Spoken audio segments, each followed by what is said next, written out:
आज हम आपको घर से घर तक के सफ़र की कहानी सुनाने वाले हैं। नीले रंग की उस छोटी सी झोपड़ी के सामने खड़ा दीपक अक्सर आसमान को देखता था। मिट्टी की ज़मीन, खपरेल की छत, आंगन में रखा एक सूखा तुलसी का चौराहा, यही उसकी दुनिया थी। लोग कहते थे, यहाँ से कौन आगे बढ़ता है, लेकिन दीपक के मन में एक आवाज़ गूंजती रहती, मैं कुछ बेहतर ढूंढ रहा हूँ, घर में हूँ, घर ढूंढ रहा हूँ। दीपक के पिता किसान थे। बारिश अच्छी हो तो फसल, नहीं तो कर्ज। माँ सिलाई कर घर के चलाती थी। स्कूल दूर था, किताबें पुरानी थी और सपने बहुत बड़े। रोज़ सुबह दीपक खेतों के बीच से पैदल स्कूल जाता। लौटते समय वह तहसील दफ्तर के सामने रुकता, जहाँ एक दिन उसने एक अधिकारी को देखा। साफ कपड़े, शांत चेहरा और लोगों की समस्याएं सुनता हुआ। उसी दिन दीपक ने तय किया लिया, मुझे IAS बनना है। गांव में हंसी उड़ाई गई। किसी ने कहा, पहले घर ठीक कर लो।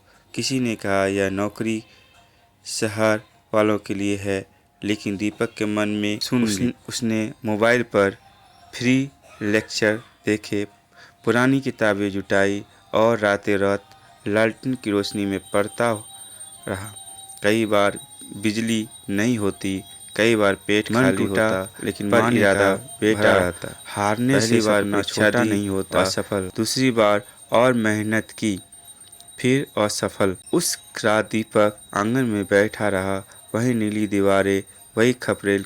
लेकिन अब उसे समझ आया कि वह घर से भाग नहीं रहा है, बल्कि घर को बेहतर बनाने की राह ढूंढ रहा है। तीसरे प्रयास में उसने रणनीति बदली, नोट संक्षिप्त किए, उत्तर लेखन पर ध्यान दिया और रोज खुद से पूछा, आज मैंने अपने लक्ष्य के लिए क्या किया।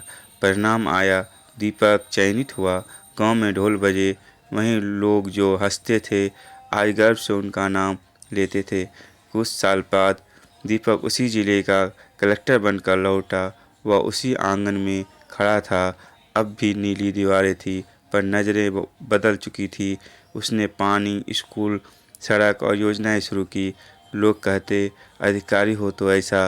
दीपक मुस्कुराता और सोचता, मैं घर में हूँ और अब घर मिल गया है। सीखते हैं कि IAS बनने की यात्रा शहरों से नहीं, संकल्प से शुरू होती है। हालात चाहे जैसे हों, अगर लक्ष्य साफ है तो मेहनत समझदार, तो हर घर से इतिहास लिखा जा सकता है।